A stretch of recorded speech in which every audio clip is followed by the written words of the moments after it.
Hi, Charlie. Hey, honey. Hey, Dad. How are you? I'm good. I'm okay. Yeah. Yeah. More important, how are you feeling? How are you doing? I'm good. I talked to Roland, spent a lot of time talking to Bree. Didn't realize how much time I spent talking to him. Okay. Well, but that's good. I know Dan has been writing. I don't know if you spoke to him at all, but. No, I have not talked to him at all. Okay. Because he's trying to get this thing changed, and he's very frustrated because, this is right after. The first one was right after we hung up at 4:30 exactly. And I said to him, earlier I said, I'm still talking to Charlie. I told him what you said about Sergeant Whaley. Then I said, well, thank you for trying. Chief Mack never came. And he wrote back, I trust Whaley. It will get done. It might be a day or two, but he definitely has helped us in the past. So, and then he did some other things, but he's trying. I found out from the office that usually after you get found guilty of my charges, they put you in here for 72 hours for observation. So then I was like, listen, like, this weekend is a great Veterans Day weekend. Like, I don't want, Chief Mack has to be here on Friday and have to be the one who signed off on it on Monday. I'm like, I'm fine. I'm not going to kill myself. I'm in a room where I can't look out any window. And I've got mirrors facing me and the camera in here, and they don't turn the lights on. They leave the lights on 24/7.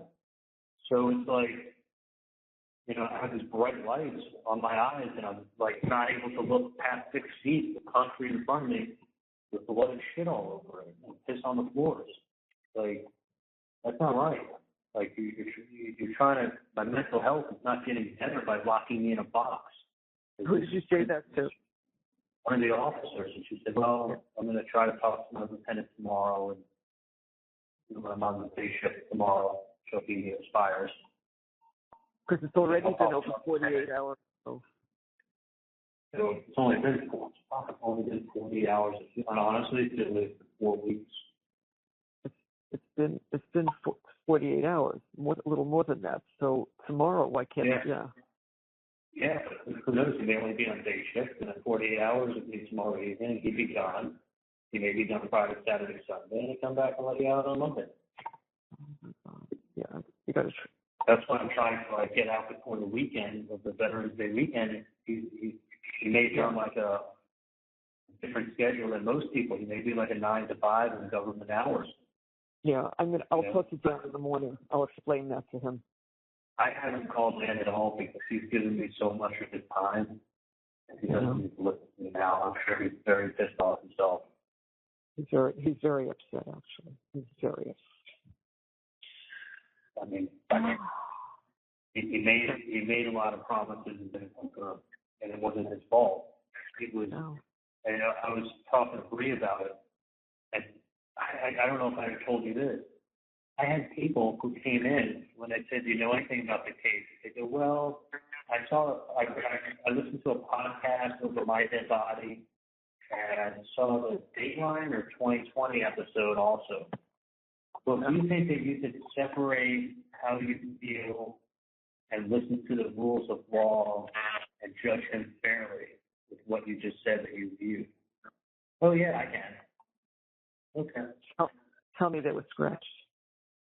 They don't get scratched. They make it to the next round. And then I have to use my X in the next round to get rid of them.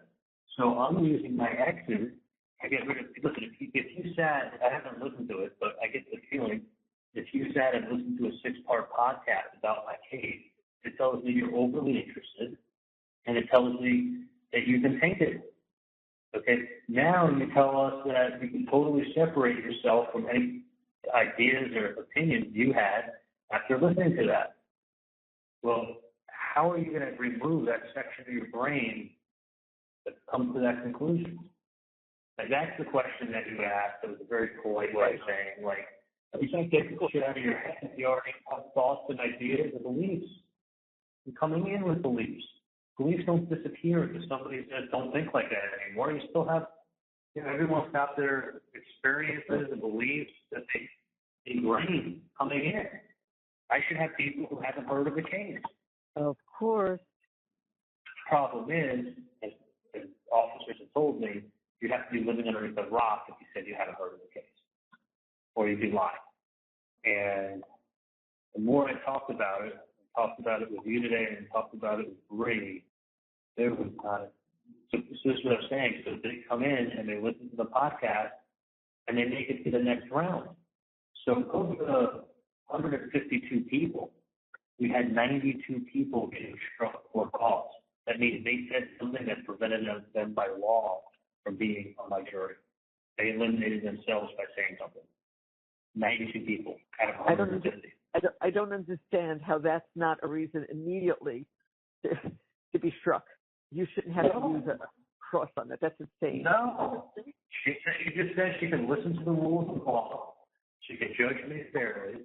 She can view me as innocent until proven guilty, and she can separate it. So she's one of the 60 that make it to the next round. And then once they have the 60 in the next round, they lined up 21 chairs, and 21 people. There's 7 chairs in front of the jury box, so there's 22 actually. So they did a set of 22, and they did a whole questionnaire on them. And then they announced which ones they had to eliminate, because it was like the New York Yankees guy, the guy who's the GM of a restaurant who doesn't want his restaurant mentioned in the press. Yeah. Those people got eliminated. So then there was a certain amount that were kept, and then ones that got kept stayed, and then we came we put a whole new group of 22. And then we had another whole seating car of 22. And then maybe 5 or 6 of those got eliminated for cause out of that group of 22 when you questioned even more. And then you were down to 35 people. And then out of the 35 people that made it to that point, there was still another 20 people sitting in the gallery, in the pews. Yeah. So those 20 people are still sitting in the pews. They have their second set of 20 that's up there, 22, were asking questions. And they were like, okay, we got 35 out of the original 44 are still left. And then we go back and we play the game where everybody's name is on a sheet of paper on the seat that they sat in. It's labeled 2 groups, 1 through 22 in one group, 1 through 22 in another. Certain people get X'd off for cause, and then you have what's left. So then you have what's left, and you start with juror number 1. You keep them to the state or to us, and they're like, we'll keep them. And then we look at them and we're like, okay, we'll keep them too. We go to juror number 2. The state goes, no, we're going to use our X. Get rid of that. Juror number 3, we're like, we'll keep them. Juror number 4, okay, we'll use our X. So each side gets 10 X's, and then they get seated in that number order. So it works its way all the way to the top.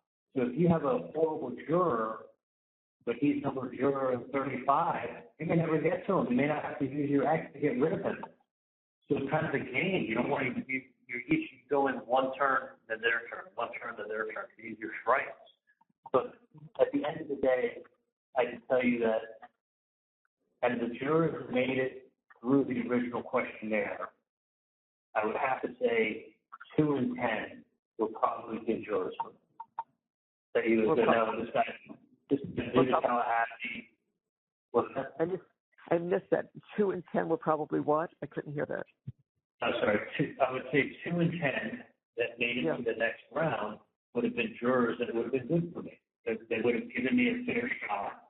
They were somebody who was highly intelligent. They were white. They were successful.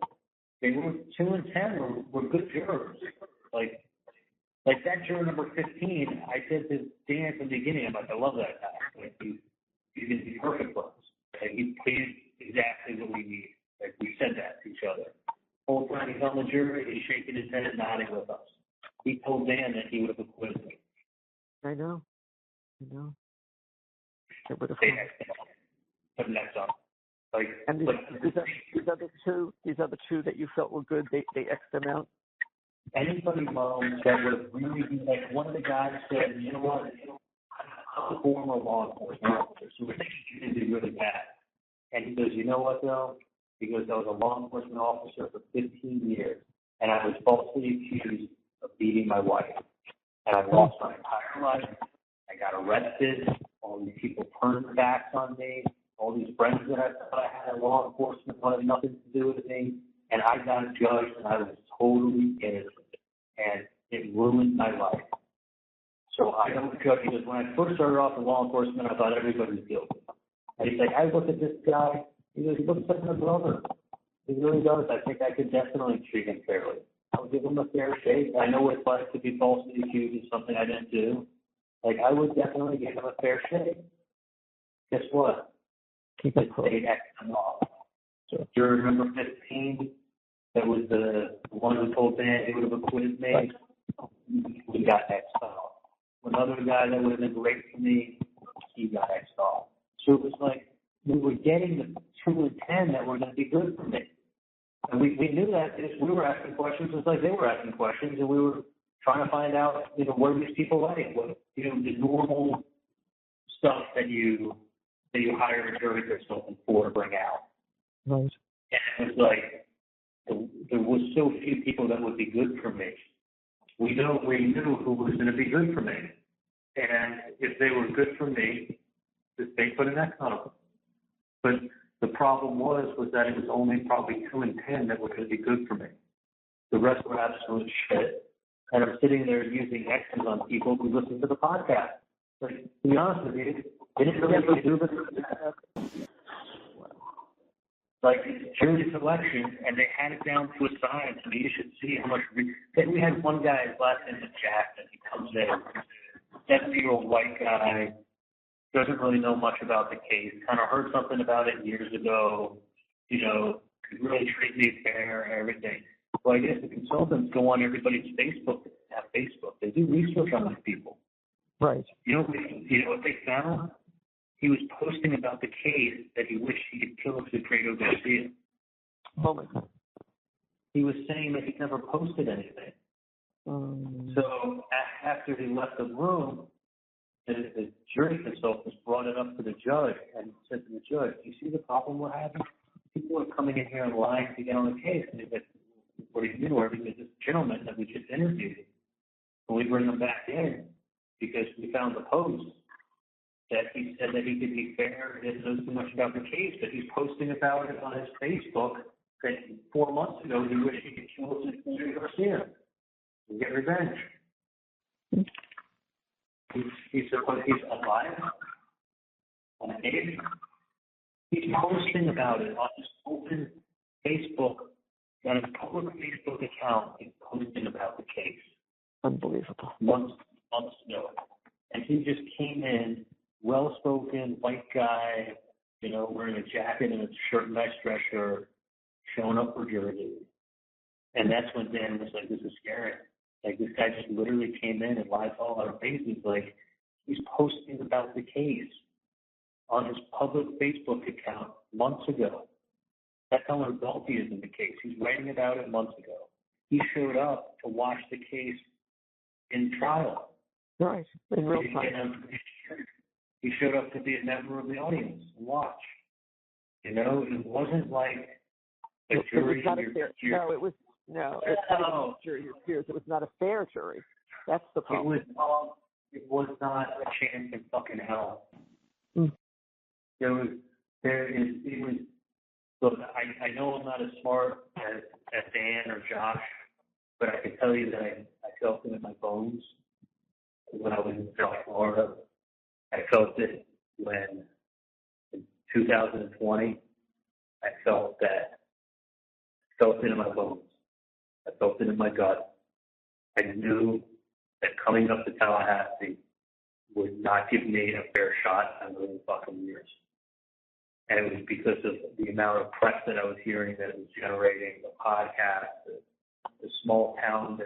If I would have had any idea that they would have turned this into, crazy emails and Wendy's book and Wendy showing up at the crime scene and it taking the context of, not having the context of anything, just taking the words out of the sentences that they're in and just highlighting them and being like, you said this, you said this, you said this, like, and just twisting the truth and twisting the truth and twisting the truth. Like, I would have told you without a doubt, there's been a chance in hell it would turn out anyway, but it did.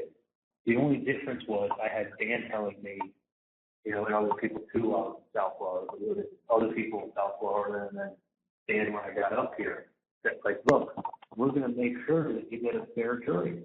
I don't think he's ever, and I know because I've discussed this already with him. He's never encountered anything like that. No, it's the publicity. It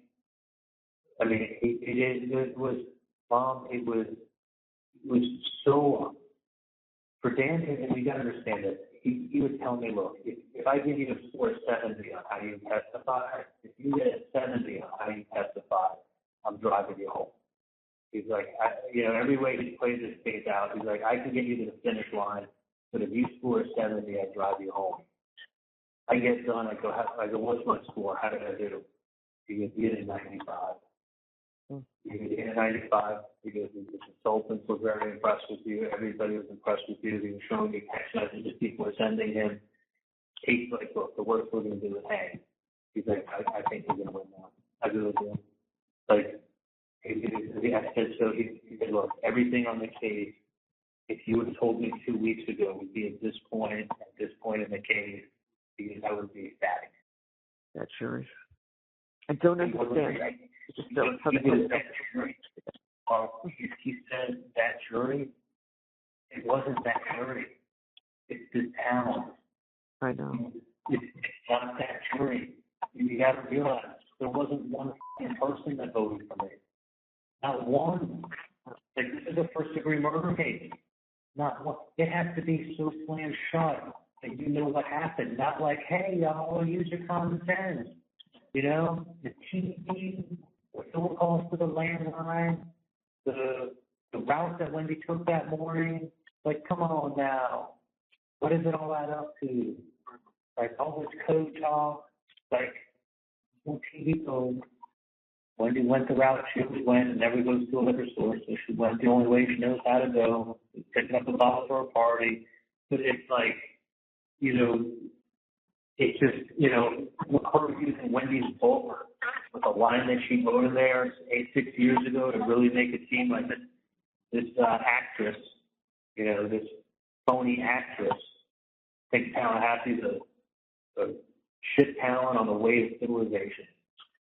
Got on the map on the way to civilization.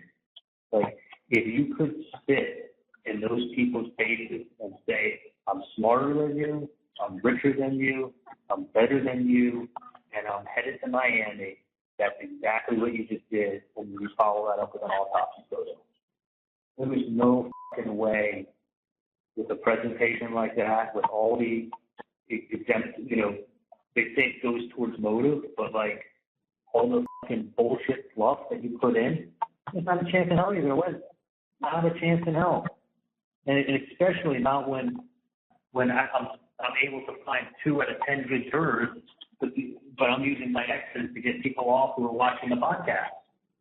It's like, I should be using my exes to, like, get people that would be good on my case. I can't get people that are good.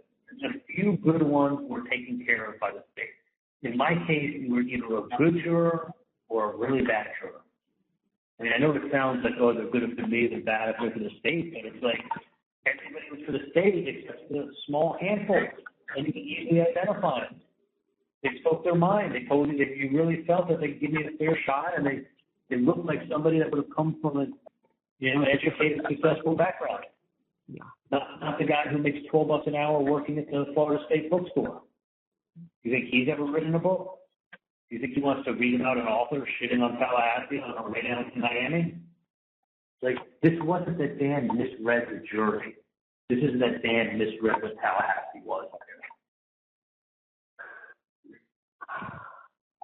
I can't explain it any other way.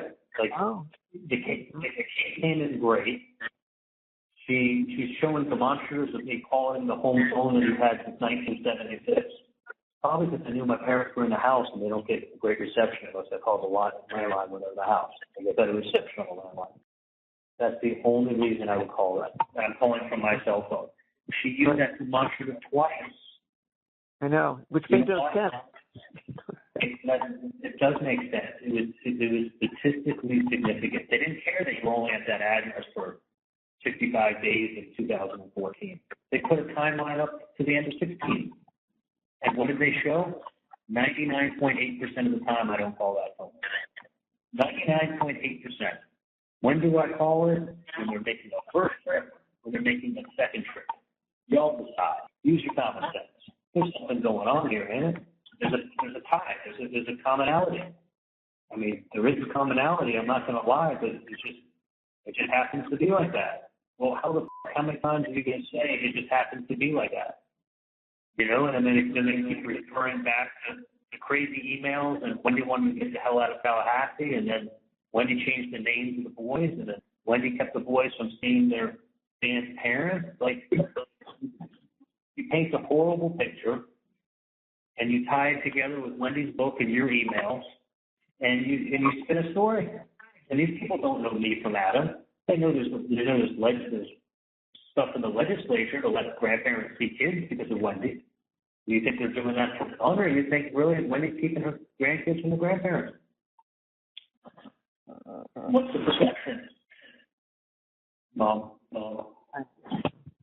I know all these things. It's like it's a bad fucking movie.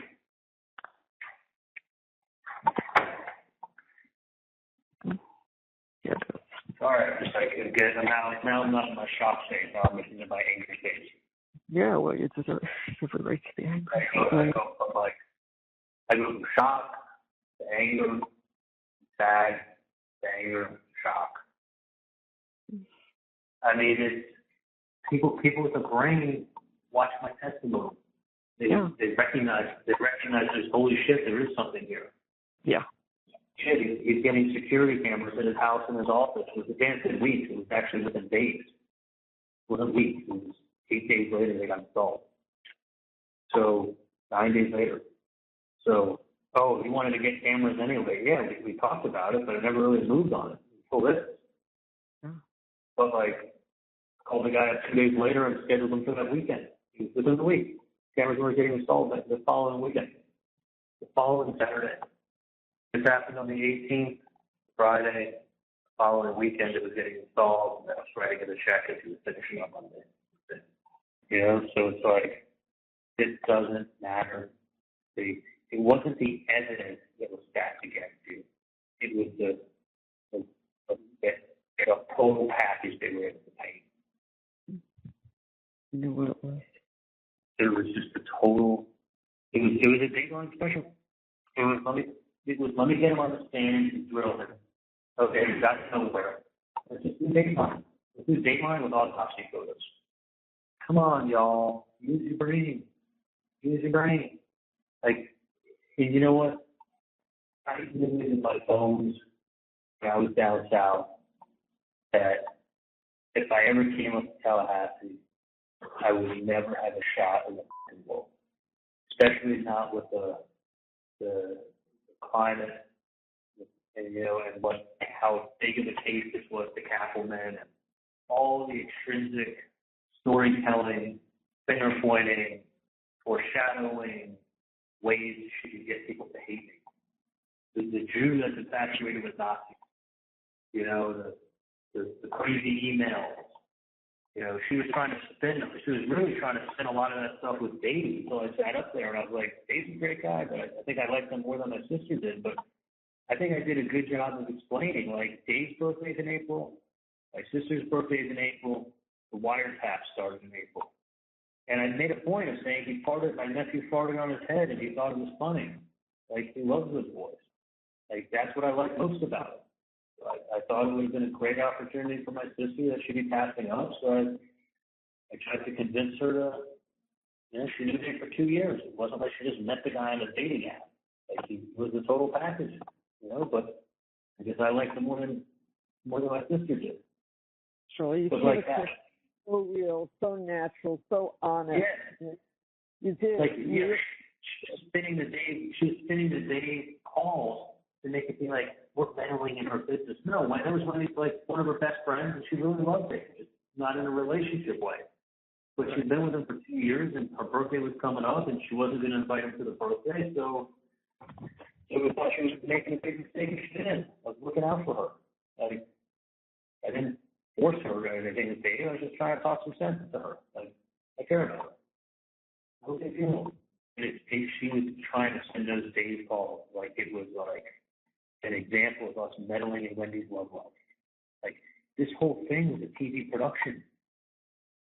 I mean, the witnesses that showed up, they admit they lied. The key witnesses are lying. Like, Dan said, you testify well, you know, 70 or above, I'm driving you home. He kept saying, listen, I can get you to the finish line, but you gotta hold up under cross. You gotta do a good job on direct, and I'm gonna go ahead and go through everything with you in this case. Like, we're gonna go through all these wires. We're gonna hit every point of questioning. They're gonna see that you're telling the truth. Like, you know, like, it all comes down to you. No, it really didn't come all down to me because he's like going. Not in that town. Not in that town. What he said to me is that it all comes down to whether they believe you or they don't believe you. And I said to myself, it's like, what if it came down to they believe you or don't believe you? They already hated me. They already had every reason to hate me. They could never relate to me and my life in millions of years. You know what the postman is sitting there saying? There's a lot of streets in Tallahassee, and she ain't nowhere near that street. Why the hell is she traveling down that street on that date, on that time? In hindsight, probably a postman, the 20-year sergeant in the Army, was the last leader that he wanted on that case. Because what is his experience? Postmen know streets like the back of their hand. There's a lot of streets in Tallahassee. You don't need to be driving down that street on that date, on that time, unless you're connected. Or it's a one in a million. Yeah. And if she knew something was going on, and that's why she was driving down that street on that time, on that date, then of course it's concealed. Or am I going to believe that that's just a mere coincidence? You decide. Use your common sense. Like, I knew in my bones when I was in South Florida what it was going to be like up here. I just guess I didn't follow my gut. I didn't think I'd say that. Such a tough situation. It's unbelievable. Like, I was talking to Bree, and she's like, Charlie, I was sending your parents all these, like, new messages that people were writing on these, like, you know, blogs and everything. Not that it matters, but, like, it was opening up people's eyes. People were coming to new conclusions. It was clear to them. You know, they're like, oh my God. Like, but you know what? Yeah. I guarantee you none of those kind of people that were writing on there were A, from Tallahassee, and B, they weren't people that the prosecution would have ever let slip onto my jury. And I will never get 12 people like jury number 15. Couldn't get one of them on my jury. We knew who people. Listen, if someone is educated, they make the money, they're professional, they're 40s, 50s, late 30s maybe, the 30s, 40s, 50s, they didn't get the case. The problem is anybody that comes close to that description is going to get one of their 10 X's and card out the door. Mm-hmm. This wasn't a case that got facts or proof or reasonable doubt. This was like, y'all use your common sense. Well, you know what? If you told me y'all use your common sense and you told me that this chick drove down the street on this day, on this time, and traveled 10 miles, and this is what her answer was, and this is who her brother is, and this is who his brother's girlfriend is, and this is the shit she wrote about in that book, she wanted to leave Tallahassee. She's an actress. Her mom even says it. Like, read it for yourself. Like, it's plain. She made it plain to see. Like, that's what the case turned into. And I get it. Like, I know there's other evidence, but that's Wendy showing up is a big piece to get over. Like that right there will get you convicted. That one piece will get you convicted before you do all the other. I don't even belabor it. I did talk for hours. I don't even belabor it anymore.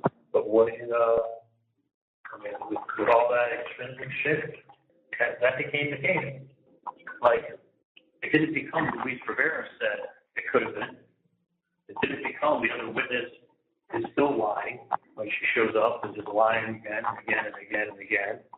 Like, it didn't become, look at the piece of shit that the state's bringing in with Ryan. It didn't become, look at Jeff Duke thinks he's framed. He thinks he's framed. And, like, now he's making up a bunch of shit, just trying to throw shit everywhere because he feels like he's under the gun. Like, you're talking about, like, real-life elements and facts and things that you build a case and you discuss and you want to debate or you want to prove points.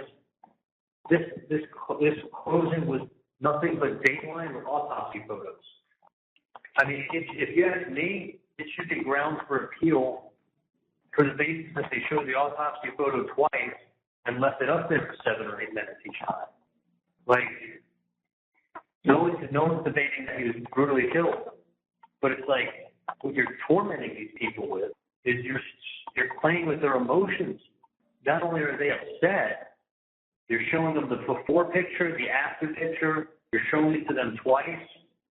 Like, you're traumatizing the jury, you know, and then you're telling them that these people think you in Tallahassee are a dot on the map on the way to civilization. You're not part of civilization. She's above you.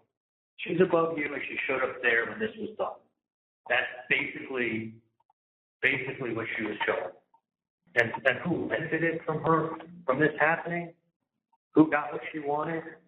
You know, like, it just became, it wasn't the case. You know, the case was what happened July 18th. Okay. The case is what happened to me at my house on July 18th. Wake up. Like, she realized when I was on the stand, she wasn't going to be able to prove her point of what she wanted to show on July 18th. So the only way she could dispute is say that you remained friends with her. Of course, she was protecting me. Like, we never hung out, other than to really give her money. I paid her 1 or 2 times and happened to be when we were hanging out. So, like, we were done dating that week. We were done. Like, but then she goes ahead and closes it. She's like, they were together 4 or 5 months later. They were dating. No, we weren't. No. Or I was with Whitney from the beginning of August. I went out with Whitney to the Keys, and then she flew up to Pennsylvania, and then she came down the end of August. She pretty much almost moved in my house the end of August. Like, she pretty much moved in my house the end of August. You know, like, I was with Whitney. I mean, she was originally she got moved in with Clint, but she pretty much spent every night at my house. Spent 2 nights at Clint's house, and she came in August. Like you're saying to these people I carried on a relationship for another 4 months? Like, totally lied and twisted it. But, like, these fucking idiots can't remember what they heard last week. They're relying on Georgia's summary. Like, how you can give an instruction to disregard whatever the prosecutor says. Can you hear me okay? Oh, I hear you fine, honey. All right. How are you doing today? He's doing okay. I'm doing fine, Charlie. I'm just listening. Yeah. No, I'm just talking. I'm just like, you know, how you can give an instruction to the jury to only pay attention to the evidence given in the case. Don't take anything that the lawyers say in closing as fact. But then they're giving a summary and you're listening, you're hanging on every word like it is fact. I mean, if what they're saying is not fact, might as well put your headphones on and go to sleep. Right. Like, you're listening to what they have to say. You're not able to cross-reference that with stuff earlier in the case when he said she never slept at his house again after the 18th and they broke up that week. No, Appleman's like, no, they were dating for 4 or 5 months later. Not true at all. He said a complete fucking lie that paints a picture of something that's not taking place. That should not be allowed. No, it should not be allowed. Because if I'm on the jury and I didn't hear it the first time when I was on the stand, 4 days earlier when they asked me when our relationship ended, they didn't catch that, but they're locked in Kappelman on Monday. She's letting them know it didn't end until 4 months later, afterwards. Carried on the relationship. No, I didn't carry on a relationship for 4 or 5 months. That's a complete lie. If that's the case, then what Kappelman's saying does make more sense. Yeah, but it wasn't the case. But it wasn't the case. She just lied. So you're lying. You're lying to create a story for your case to sound better. And it does.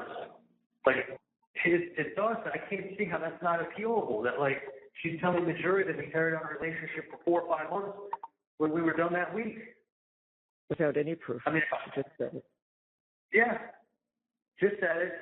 Why would they not believe it? The prosecutor's not lying to them, or officers in court. The prosecutor. Why was she lying about relationships, though? The thing you see that we are, we're cahoots together. We're carrying on this relationship. Yeah. I know that. Charlie? Honey? Charlie, can you hear me? Let's wait about 30 seconds. Yeah. I thought I heard like a 9:36. I wonder if the battery went. 9:46. Might have. Charlie, can you hear me? Yeah. Okay, I lost you for about 30 or 40 seconds there. Right. Just hearing it now. Yeah. But I can hear it. But, it's like, we hooked up once in October. Look at the relationship, so boyfriend and girlfriend from that night forward for 4 or 5 months until we decided to separate. She makes it seem like we didn't separate because of that. Yes, we did. But you're going to lie, and then people are going to listen to your lie, and then they're going to evaluate the case. Every word out of your mouth is to make people fucking hate me. Hate my mom, hate my sister, show an autopsy photo. Hate you, hate your mom, hate your sister, show another autopsy photo. Bring in the code, bring in the coincidence, bring in the landline shit. Like, none of that has to do with my fucking house on the 18th. None of it. No. I'm like, it's exactly what I pictured. Honestly, Mom, exactly what I pictured being without even, it's even worse than I pictured. Put it that way. Like, I pictured it being an unwinnable place that we could come to and get a fair trial. Unwinnable. They made it only at the mouth to get an Adelson up here for 7 years. They've had an Adelson in their mouth for 7 years. They were mad at Willie Meggs for what he said. They were really mad at him. They got nothing new. Everything on Dulce Vita could be explained, especially by the fact you missed the whole first half of the conversation. You're hearing only bits and pieces, and there's no context unless I tell you why I said what I said and why I said it. It's all perfectly explainable. I mean, remember when Anna was asking me questions, she was asking me questions about it. I was explaining what I said and why I said it. Yeah, exactly. Exactly. I wasn't hiding from it. I was like, no, she always used that expression, that Nazi shit, because the Nazis were crazy. So I'm trying to tell her I'm going to get someone to go crazy on these people and get them to stop. Right. Like, why didn't you get someone to go crazy on that guy in the first place? I'm like, because I have someone protecting me and handling me. And she made it clear. And she wouldn't tell me who the person was. This guy wasn't hiding his identity. It couldn't have been the same person. Like, that wire when I said it's not the same person without a doubt. It's on 48 hours. Like, right. That is comparing the first extortion to the second extortion. That's right. Like, plain as day. Like, that should be a tape that you play, and you're like, that's reasonable doubt. We just heard what he's talking about. We're good. No.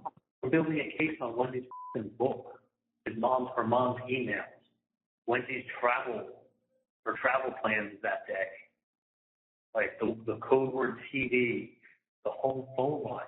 Oh, none of that has anything to do with the case or me, especially me.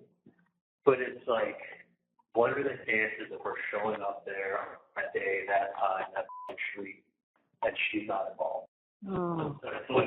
So when I said it to me, he goes, that's 1 in a million, man. The odds of that, what are the odds of that? That's 1 in a million that she's going down that street that day, that time, an hour afterwards, and it's not related to what just happened. When that person said that to me, I got sick. But I thought, like, okay, that doesn't have anything to do with me. That's her. But you know what? If she was there because she couldn't help herself, it's because she would have had a note from me. And I'm like, that's over. Is that a coincidence? Like, she couldn't help herself. Like, it tied everything. Like, it was worse than I expected. As bad as I thought it would be if I came up here, I didn't think that it was going to be this kind of show with that kind of evidence. I mean, even to the point they're showing the 536 number. They're creating evidence. And you know what's crazy, Mom? When Dan saw that, when I was with him, and he saw that demonstrative, you know what he said to me? When I was going through stuff with him here at the jail, in the room, he goes, that's awful. He goes, if they're going to use this as a demonstrative, fantastic. He goes, let them. He's like, I will destroy them with how stupid this is. He's like, this doesn't prove anything. This just, I mean, they made something statistically significant, but I'm calling from my cell phone to their home phone because I know they're home and they get better reception on the landline. Oh, I'm going to destroy them with this. He goes, this just shows how they're just grasping and they have really no idea what's going on. But because they didn't have any real evidence, so they did that. They paid James to them. And he was going to destroy them. You know what, Mom? The people that were there hated you so much. Everything you put on that plate in front of them, they ate it up. It just became a pile of evidence. Looking at it and going, this is a pile of shit. They were poor people who were the dot on the map on the way to civilization. It's like saying this smart ass woman writing a book and they get shown an autopsy photo. I mean, it was like a psychological. It was put in together like to psychologically lead somebody to hate the person, to feel like they were personally insulted, and to render a verdict. Like you would not stand a chance with that jury, with any jury up here. I said to Dan, there's like this was crazy. Like I got Josh Dubin to tell me I don't need the girl who just listens to Over My Dead Body podcast. Like, I mean, he did a great job asking people questions and interviewing. Like he really was fantastic. But as far as picking a jury, it was an obvious waste. It was an obvious waste. Yeah.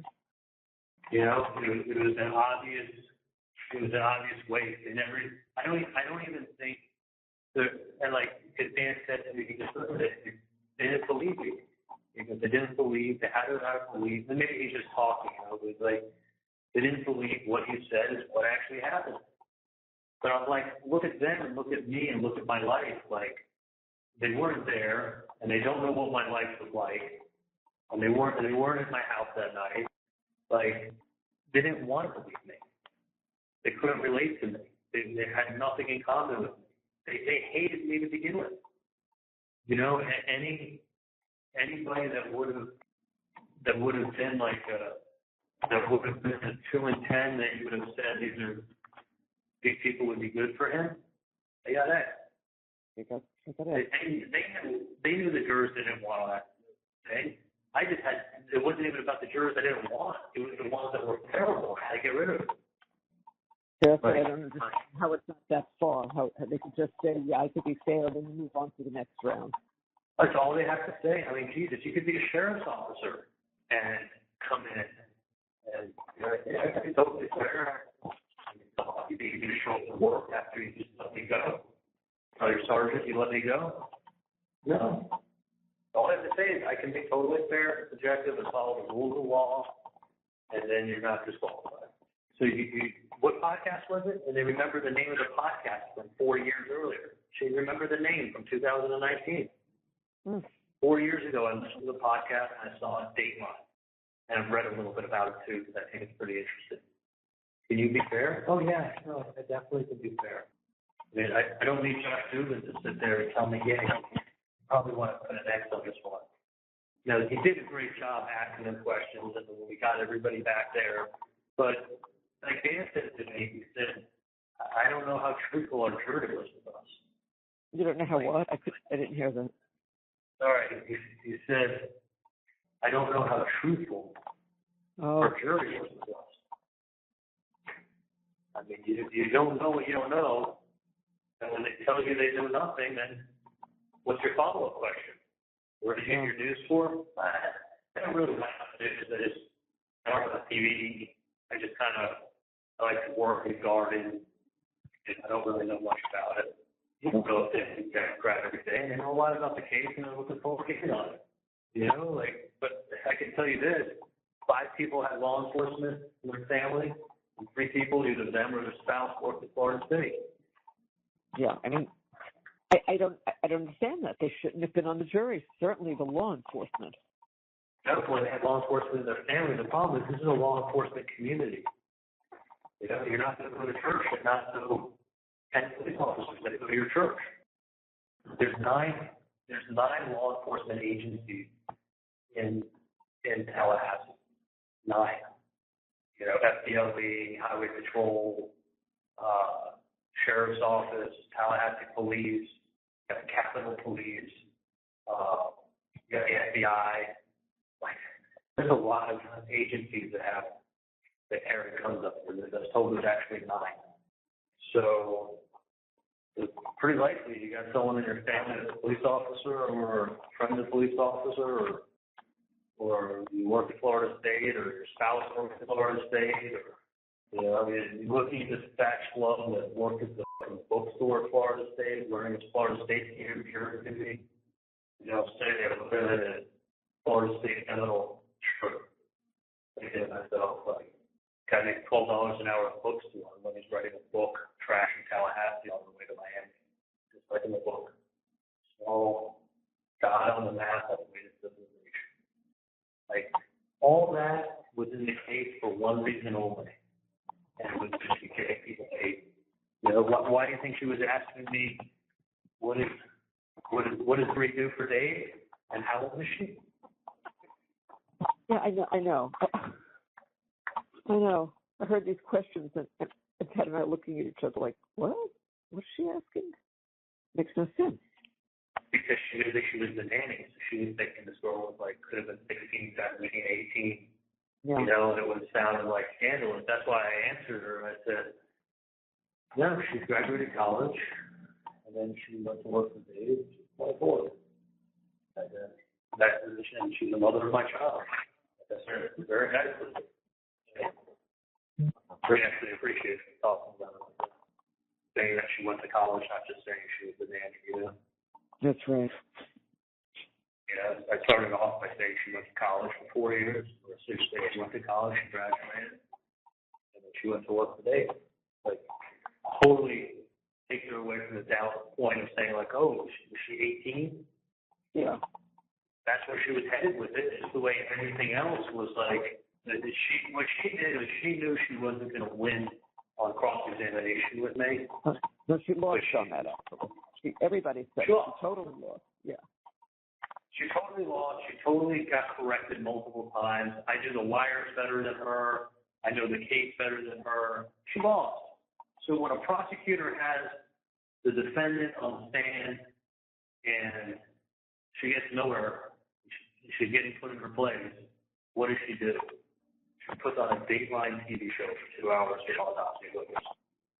How many times did she put those pictures up? Twice. And it wasn't just like she showed the picture and they saw it and she moved on. She left it up and talked with it on. What she did is first she showed the photo of him with his blue tie and a white shirt standing by with the law school white columns, you know? Right. So first it was that photo, and then this is what happened to him. This is the before, and this is the after. And he was stripped of his clothes, put on the table, and photographed. And this is what he looked like that day. So why did she show it again? What was the reason? Because we didn't see anything like that. Oh yeah, no, they wouldn't show that on TV. It's the most horrible graphic photos I've ever seen in my life. But why did she show it a second time? To make the effect twice as effective as the jury. But when was she doing that? Was she doing that in the summation? Because I didn't see that. Yeah. But, she did. She had it up there. Oh yeah.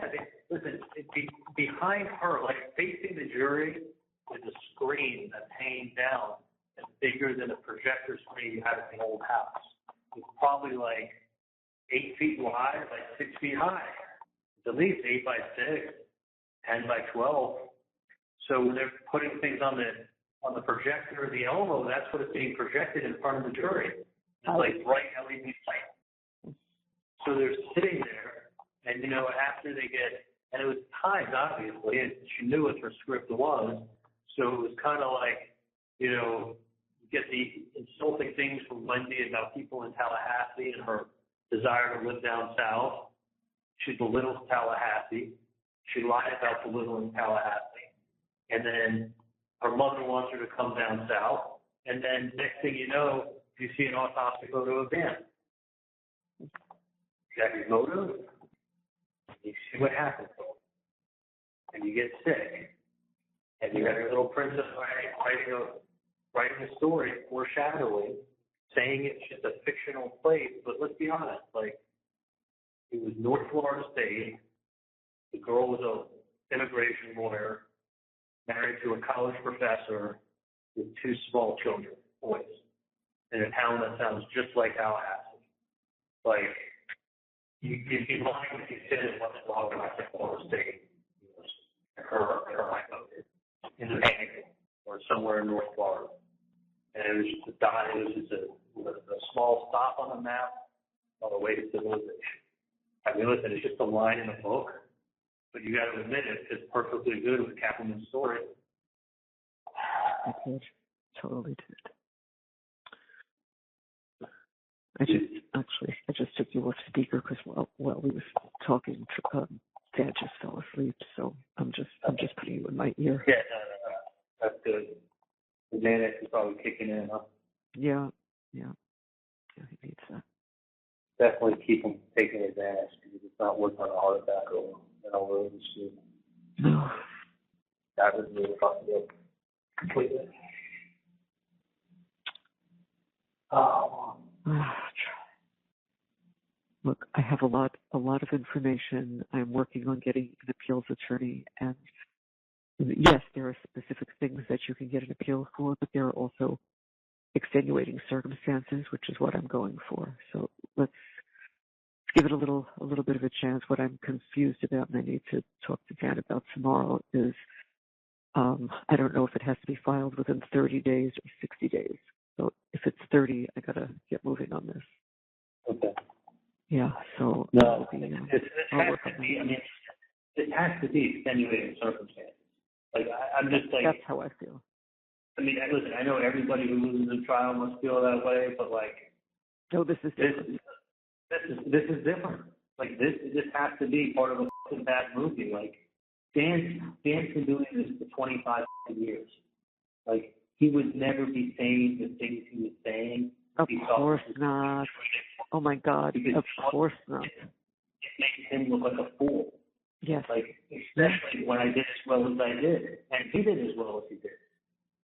And it's like, oh, well, you can't predict juries. No, guess what? When I'm using my exes to get people off who listen to a 6-hour podcast, like when I'm using my exes to get people off a 6-hour podcast, and the state's witness, the headline case, as it could have been an extortion, right then and there, the case should be over.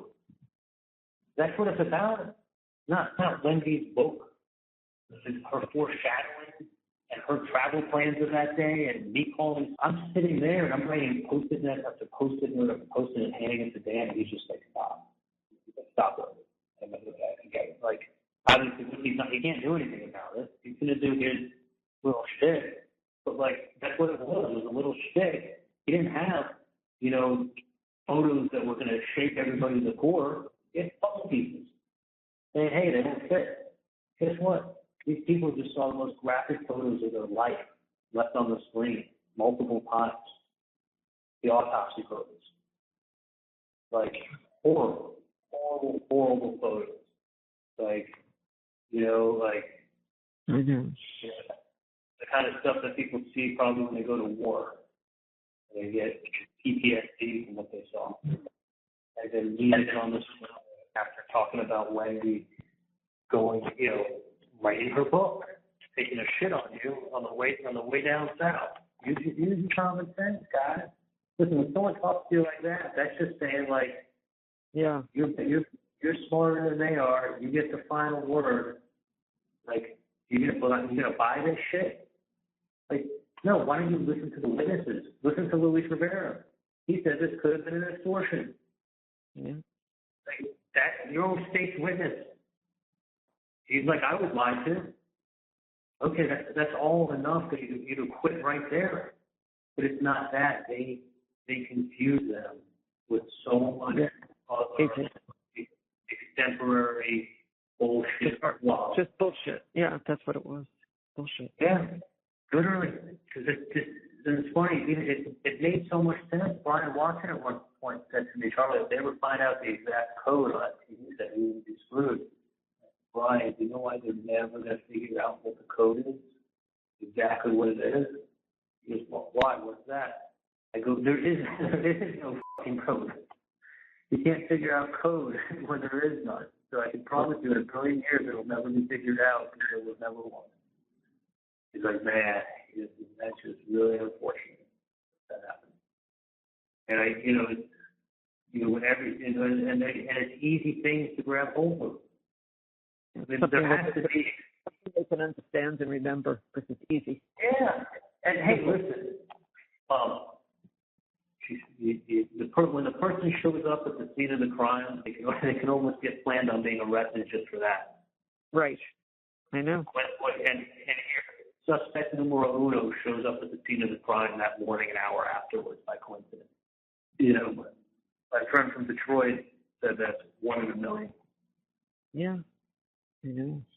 So in order to think she's innocent, she has to be that 1 in a million that she's innocent. The other 999,000 smell like shit. Like, that's the definition of being at the wrong place. You ever see the movie My Cousin Vinny? Yeah, long time ago. Do you remember how, like, when the two boys, they were going on, like, a road trip, and they pulled into the convenience store with a sack of soap, and then they left, and then, like, as they were leaving, a car with near identical color, near identical size, and two people that fit their description pulled up, and they robbed the place, and they killed the clerk. But when they left, that one that had a different model, almost identical. The only difference was one tire had positive rear traction, one tire spun while the other tire didn't. The issue was universal on the stand to prove that could have come from the same car because it didn't have positive traction. Do you remember that? I don't remember that. I don't. And they showed her the pictures of the tire marks. And if she was like, my whole family was mechanics, and I know mechanics, and I can look. Oh, right, when she was on the stand. Like, yes. Like, that car didn't come with a positive traction. It only came in the 67. The 66 didn't have positive traction. So the one tire was spinning while the other tire was up in the air, and that's why there was only one tread mark. They couldn't have been it. And then they come in, and they're like, someone was just arrested with this gun and this car in the town over, and they were robbing the convenience store. It's like literally two guys fitting their description in the same car, pulled up, like within seconds of them leaving, went in the store, killed the clerk, and drove off. And these guys had just left the store with the same color car and the same description. Yeah. And it's like, what are the chances? I know. It's a really good example. I had forgotten about that. Yeah, and like the eyewitness puts them at the scene. Like their eyewitnesses identified them, and they had just left, and they had the same car, near identical same car, but the witnesses all identified them and put them there. And it's like, so you think the witnesses are making it up that two youths with like the same 1967 Pontiac lime green showed up. I mean, it happened. It happened. You were part. Didn't have positive traction. But my point is like, it's that kind of thing when you show a guy who works in the post office for 20 years and there's all these streets, and she's taking streets she shouldn't be on, and she's taking the most direct route, and she's traveling 10 miles and having 4 liquor stores, and then she shows up at the crime scene. That was in their opening, that was in their closing. Yeah. When they're opening and closing on the same stuff, those are the points they want you to remember. Like, no debate about what happened at my house on the 18th. Yeah. And guess what? There ain't no debate that when you showed up at the crime scene an hour after it happened, 10 miles away. Yeah. Like, that is something that's hard evidence that you can't debate. Mine is he said, she said. Right. You can't debate when you showed up at the crime scene an hour after that, 10 miles away. You can't argue it. It happened. You can't argue the book that she wrote with the lines that she put in there. Like, you can't, because it happened. Then you look at people and you go with the code and all that shit, and you go, use your common sense. I mean, someone gives you that answer, use your common sense. What do you think it is? And by the way, she insulted you guys on the way out of town. She changed the kid's last name. She keeps the grandparents from seeing the kids. And she found her way to civilization. And here's an autopsy photo. Yeah. And you tell them, you're having a nice conversation with them while this big screen, 8 feet by 10 feet, the worst photo you've ever seen in your life. Telling them that this man was stripped naked from a photograph. That was autopsy. Just a few hours earlier, he was at the gym. Yeah. Tallahassee, and Premier Fitness.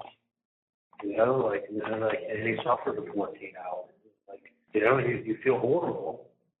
And then you feel horrible, and she's a bitch because she slept 48 hours later and it's not photo. Like, but, and see, the thing is this long. In a normal world, this never would have flown because you would have a case that not everybody on the planet knew about. So I wouldn't be wasting my excess. I don't need Josh Dubin to tell me not to get the girl who just watched over my Dead Body podcast on my case. Like, how insightful was he for Dan to say I spent the most amount of time I ever had on a case, I've never known it this well. I had a defendant testify and score 95% in my eyes, and you can't get one person to agree with you? Not one person. Him was working that one person would call this case.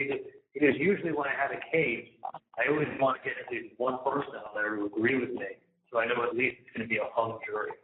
Because this is crazy, because in this case, I'm worried that we get one person who disagrees with us and makes it a hung jury because it's an 11-1. It's like, normally I want to always get that one on there that's going to hang jury. Normally defendants don't take the stand. No, that's right. Normally defendants don't take the stand, and normally, he just wants to get at least one person so it hangs. This wasn't like getting one person so it hangs. He was worried that it was going to be, one person to vote for you so it hangs. He was worried that he was only going to get 11 out of 12. He's like, we need to get you home. We need to get 12 out of 12, not 11 out of 12. I don't want to get 10-2 and do this thing over again so the whole jury will do it over again. We didn't get all 12. We bring Josh Dubin in that's going to really dig into these people's profiles and get the right people on here. Not one. I feel like I'm still in a fucking movie. Not one person. I mean, I know that's not an appellate issue, but it's just a realization that if between Josh Dubin and his whole team and Kate and all the effort he put in, for him to tell me I did a 95% on the stand, he said to me, he said, if you do a 70%, I'm driving you home.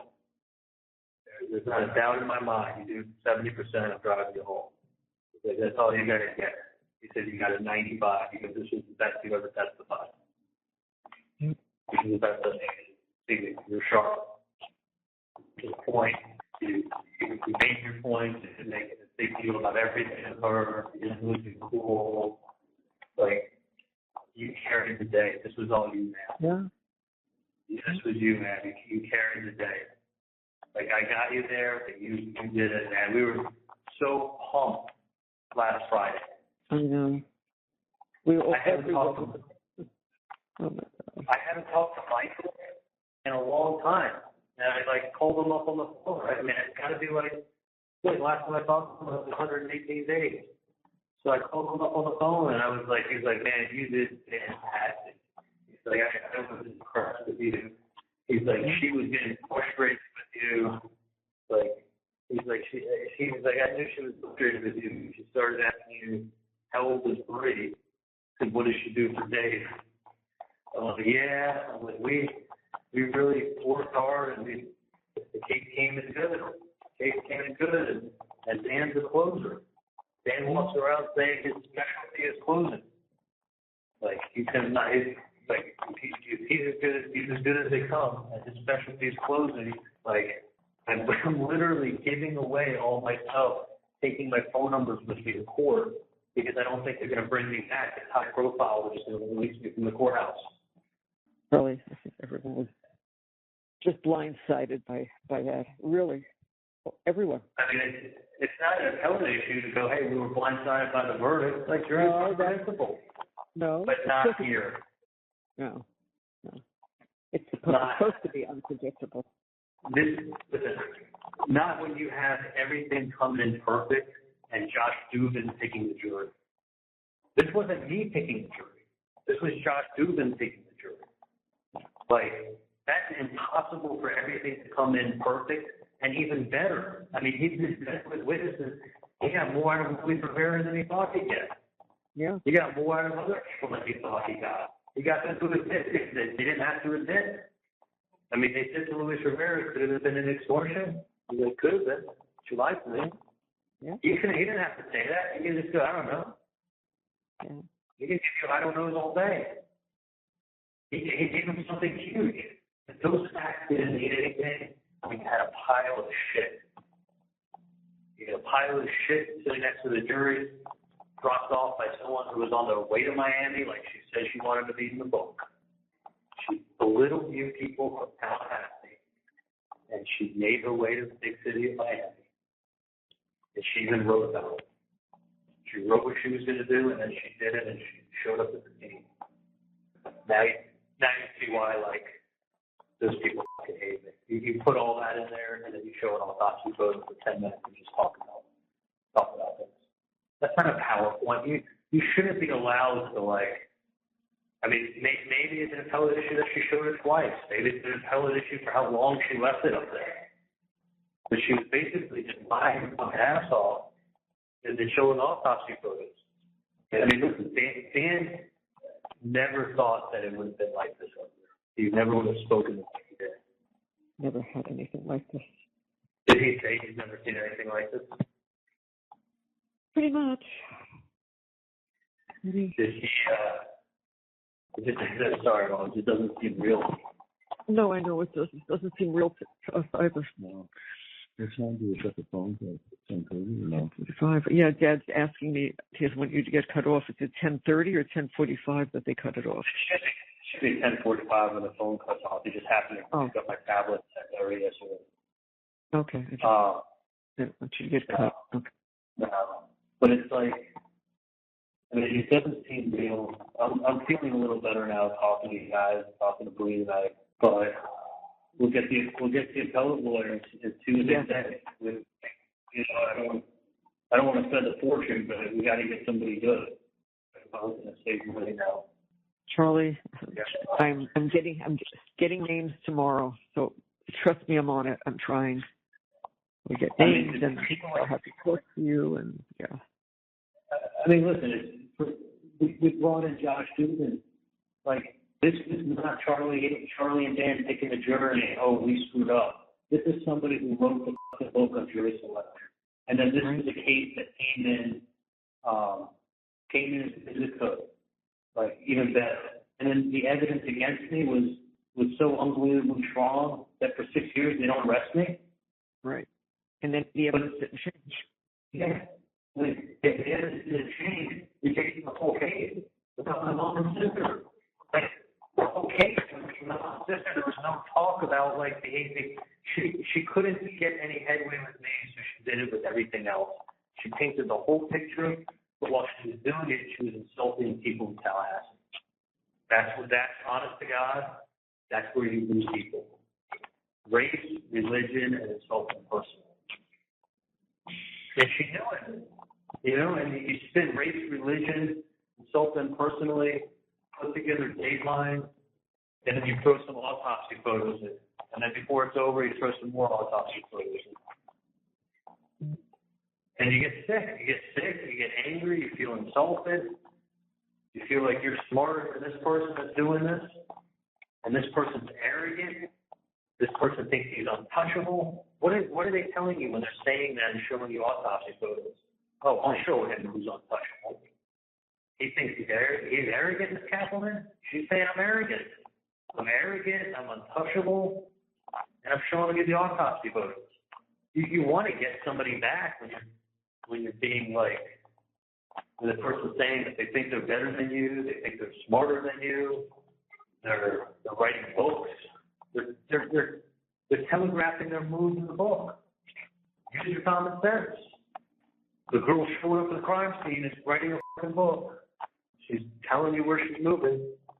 Like, it's not real, because you know what? You take these simple lines, and I will tell you that some of the coincidences are fucking scary. But you take the simple lines, you get them to hate the people, you show them coincidences that are extremely hard to believe, that the prime suspect shows up coincidentally at the crime scene. Literally. They went and got prime suspect number one, the person who just drove by the crime scene. And you want to say, think with your common sense. Yeah, your common sense says she has to be involved. And if she's involved, he's involved. But that's not the case. No, I mean, that's as much the case as me calling the home phone number because you get better reception on my cell phone. Like, it's not the case either, but it's a statistically significant event. I mean, what are the chances of me calling the home phone number of the few trips that these guys went out? Like, by the way, you know, like the first time that these guys went up, they rented a silver Maxima or a silver Nissan Altima 2004 four-door. Right. It was the identical car that Jeff owned. I mean, it's crazy. Yeah. But then you ask Luis Rivera, hey, did anyone tell you to rent a certain car, or was there any reason behind what car you rented? And he's like, no. Okay, then it wasn't a frame job. But literally, when Dan showed me what it was, he's like, this is like the same car that he owned, like the identical car. Like, and then Jeff goes like, there's only 2 times that summer that I went on vacation. The first week of June, and I was going to leave on the 18th, and I left the 17th instead. Those are the only 2 trips I took all summer. Oh, that's significant if you're talking about framing somebody. Yeah. Like, I guess you just chalk it up to another coincidence, but like, there would be corroboration with the people that did it if that's what that was what the plan was. That's right. But that's why it was just something that Jeff was trying to throw. That's why Jeff was so upset. He thought he was getting framed. He was sure. No, that's the reason he did that. Of course. Wouldn't have done it otherwise. No, that's why he went in, like guns a-blazing, throwing every name out there, and saying, look at her brother. Because I had a Ferrari. I had money. I'm her brother. Throw the name out. Her family. He's everything. You know, South Florida's Cuban. Oh, you got to know some Cuban people. Mm-hmm. No one was Cuban. So, like, Hispanic. Well, Hispanic's not Cuban. He's a Cuban. So, like, but it's just like, I get it. He thought he was being framed. He got mad. He was trying to point fingers at everyone else but him. They don't look at me, look at him. Look at this guy. Like, let me put some fluff in there. But at the end of the day, it's still another witness of the state showing up and throwing shit.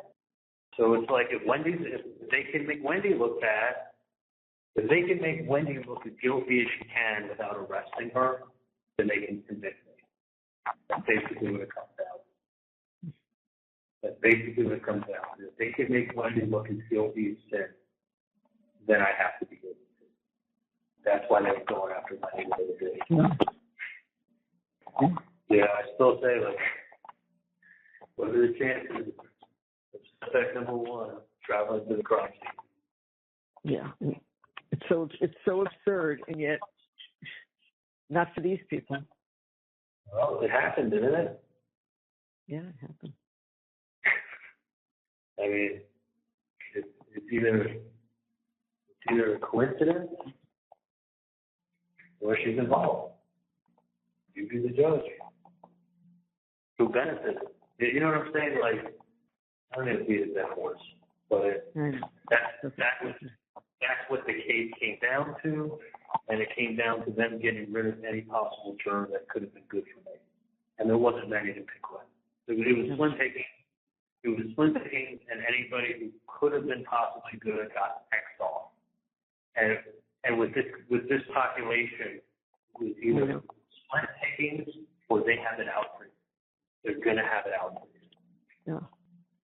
So it never would have flown. She couldn't win on the facts with me, but she could win on a character assassination in the Dateline special.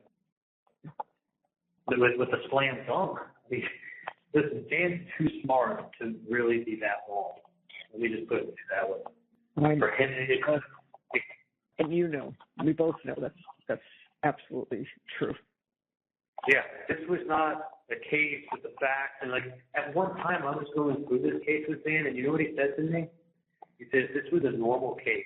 The evidence that we have to prove your innocence at this time." He said, "I think I would call up the prosecutor and say, let's just meet, see if you guys can go over this together and see if you want to dismiss the case." Those were his exact words to me. Wow. One thing we're going through, he goes, this evidence is so compelling of your innocence. He goes, if this was a normal case, I probably would sit down and show the prosecutor what we have at this point and see if they want to dismiss the case. That's what he felt with the case. He was worried about one juror not being with us. You know, you got Josh Dubin, the guru, couldn't find the one. That's with a case that you have this much, like where they're lacking so much, they don't even have a credible witness. Like, so it's a he said, she said, but you have the she said is lying through her teeth. Right. So what are you up against? You're up against the town. If there ever was like a extenuating circumstance where the temperature in the town made it so you couldn't have had a fair shake, this has got to be the case. Yeah.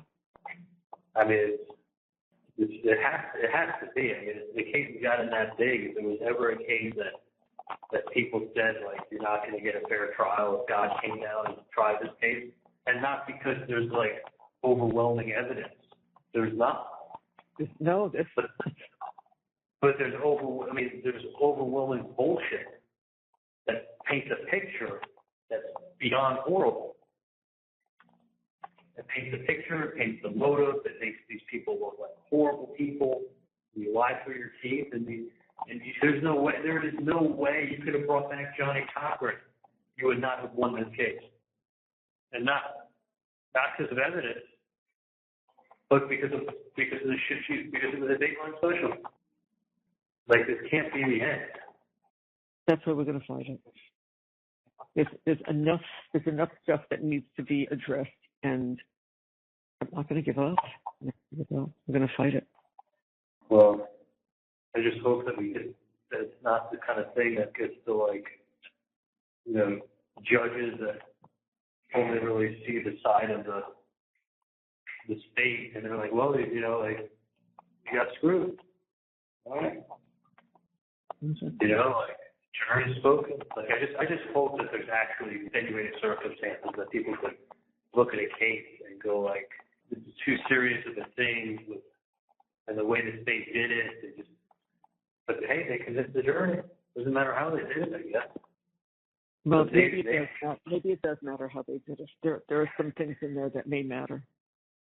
But I've got a list of them, and we're going to see what we could do. Did Dan say that there's a chance, like a legitimate chance that some of the stuff they did? Or? No, I didn't talk to him about that. I had too many other things to talk about. I didn't talk about that, and I wanted to but that's why I said I don't know whether it's 30 days or 60. Okay. Maybe 30. I need to find out that, and I need to get some names and check some people out, get some advice. I'm sure Wendy will know some people. We'll know some people that would be giving good advice. She might. She might. Yeah, just You have to see what happens with the jury, with those 3 jurors. I know. Well, that's what we got to see that first. But that doesn't stop me from, in the meantime, trying to get somebody, even if it's backup, want to have it. No, I appreciate you guys helping me. Well, as I said earlier, and it's for legal reasons. It's not for any other reason that you haven't spoken to Wendy yet. But I can only tell you she's a mess. She's a mess. No, listen, she saw what happened there. They saw the courts where they were putting her on trial, but they basically used a ton of shit on her to dirty me up. Yeah, that's what they did. You know, they would have, you know, there's a point of, I mean, but has other people said to you that there's like legal ground that could maybe do something with this? There are thoughts that something could be done, but you know I'm not going to discuss it with you now. Dan will tell you after we get some more information. Yeah. No, that's good. Hopefully there's some juror misconduct. That's the easiest way to get something overturned is juror misconduct. That's the number one way I've heard. Say that again. That what? Jury misconduct is the number one way to get something overturned. Yeah. Well, I mean. That's why I'm hoping they find something that would make life easy. That would be a dream. That would be a dream. The jury misconduct is the quickest way to get rid of it. Oh, I know. That's the number one reason. Yeah, that's the biggest and the best reason. But there has to be extenuating circumstances when you're talking about like what went on here in this town. Because there's no way that Dan was as prepared as he was. I did the 95% job I did. Josh Dubin comes in and, with this jury, let me tell you something. This jury ain't any different than any other jury you've pulled in this town. If you can't get 1 in 12, how the f*** are you going to get 12? Charlie, just it's FYI, it's 10:41. So I hate when they touch you while you're talking. That always upsets me. No, but it could do it at any time with the reception on the thing. But you know what I'm saying? Well, like if the truth is that it wasn't Dan, it wasn't me. I'm innocent, and it's this town. It wasn't Kate, wasn't Dubin. You had the best.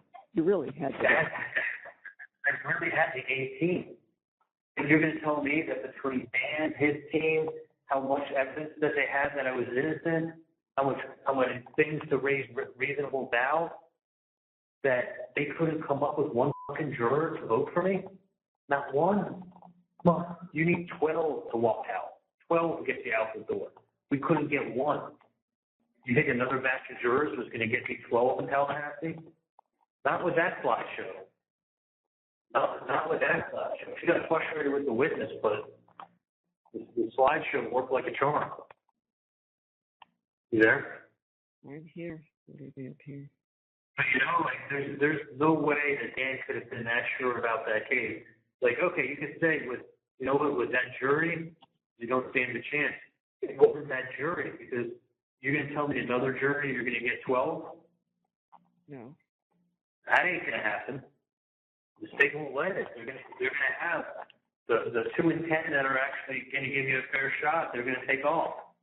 And then the other 8 are shit. They're all shit. You know, with the fair shot people would be an anonymous person taking a case to court under a normal circumstance. Not podcasts and Dateline and 2020 and global news and on the radio every day and newspaper and a small town, radio, newspaper, television, blogs, like nonstop third trial going on, them calling me the mastermind, like it was their Super Bowl.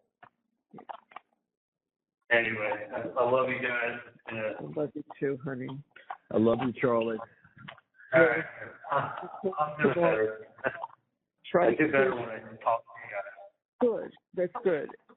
I know it's light and it's hard in there, but try to close your eyes and get some rest, okay? It's a tough day. No, I'll be good. I'll give you guys a call tomorrow, okay? Perfect. Anytime. We're super early. Anytime you want. All right. Me too. I love you guys. I love you. Take a Xanax. It's better off taking a Xanax than a heart attack, okay? We got it. Okay. All right. Love you guys. I love you too, sweetie. Good night. All right. Good night. Bye. Love you. Love you guys. Bye. Love you too. I think it's Don't forget to like and subscribe so you don't miss the next one.